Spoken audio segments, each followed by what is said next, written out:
بسم اللہ الرحمن الرحیم۔ السلام علیکم ورحمۃ اللہ وبرکاتہ۔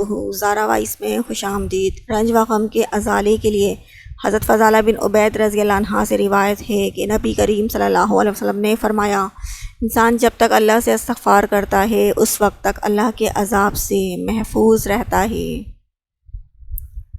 نبی کریم صلی اللہ علیہ وسلم نے فرمایا، جو لا الہ الا اللہ، اللہ کے سوا کوئی معبود نہیں کہتا ہے تو یہ زمانے میں کبھی اسے نجات دے ہی دے گا، اس سے پہلے اسے جتنی سزا مل گئی سو مل گئی۔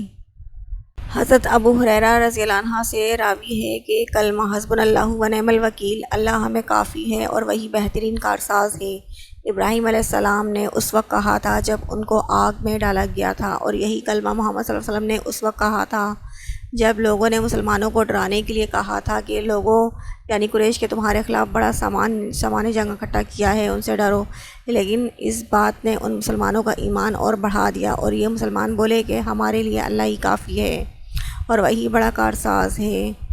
Thanks for watching, please like, share and subscribe.